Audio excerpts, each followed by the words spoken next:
கலைஞர் ஆட்சி காலத்திலிருந்தே இது தொடர்ந்து வருகிறது. எங்கள் சமுதாயத்தின் முன்னோடிகள் சொல்லி நான் கேள்விப்பட்டேன். அந்த காலத்தில் ஜெமினி பிரிட்ஜு கட்டினாங்க. அந்த பிரிட்ஜு கூட நம்ம பணம் தான் எடுத்து செலவு பண்ணிக்கிறாங்க கலைஞர். அப்போ சில பேர் கேட்டாங்களாம், ஐயா அவங்க பணமெல்லாம் எடுத்து நீங்கள் ஜெமினி பிரிட்ஜு கட்டுறீங்களேன்னா ஐயான்னு கேட்டால், அவங்க கூட நடக்கிறாங்க இல்லையா, அதனால தான் அந்த பணம் எடுத்து செலவு பண்ணான்னு சொல்லியிருக்கிறாரு. அந்த மாதிரி இப்போ இவங்க என்ன சொல்கிறாங்க, நேற்று கவர்மெண்ட் ஸ்டேட்மெண்ட்டு அரசாங்கம் மூலமாக ஒரு ஸ்டேட்மெண்ட் வந்த வெளியே அந்த பணம் செலவு பண்ணலன்றாங்க. எவ்வளோ அநியாயமாக இருக்கு பாருங்க. இது உறுதியாக ஆர்டிஐ கொடுத்த லெட்ரு. ஆர்டிஐயில் மிக தெளிவாக அவர் சங்கர் என்பவர் அட்வொகேட்டு. அவர் முதல்ல கேட்டால் ஃபஸ்ட்டு கொடுக்கலையா ஆர்டிஐயில், அதுக்கப்புறம் எஸ்சி எஸ்டி ஆக்ட் காட்டி ஃபைட் பண்ண பிறகு அந்த பதில் கொடுத்துருக்குறாங்க. நம்ம மாதிரி சாதாரண மக்களால் அது இருக்காது தகவல்.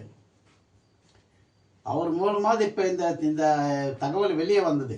இல்லைன்னா இருக்காது, யாருக்கு தெரியாது இந்த மேட்ரு. இது கடந்த 3 ஆண்டுகளாக இதே நடைபெற்று வருகிறது.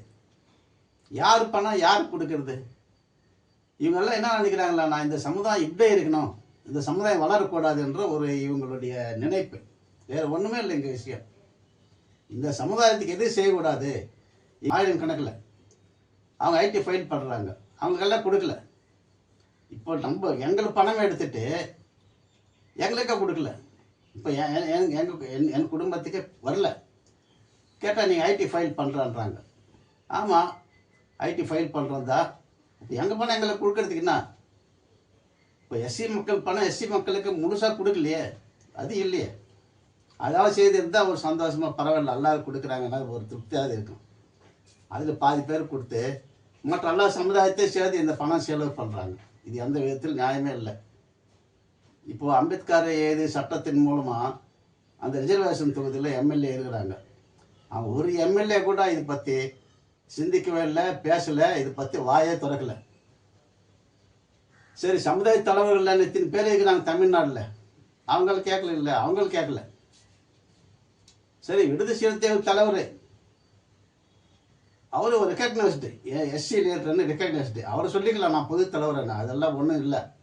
பொது தலைவரானா உனக்கு என்ன பொது தொகுதி தேர்தலில் நீ எம்எல்ஏ சீட் கொடுக்குறான், ரிசர்வேஷன் தொகுதியில் தானே உங்களுக்கு தராங்க. அப்போ நீ இந்த தலைவர் தான். நீ பேசுகிறப்ப மட்டும் அம்பேத்கர் படம் வச்சுக்கிற, பின்னால் புத்தர் படம் வச்சுக்குவாங்க.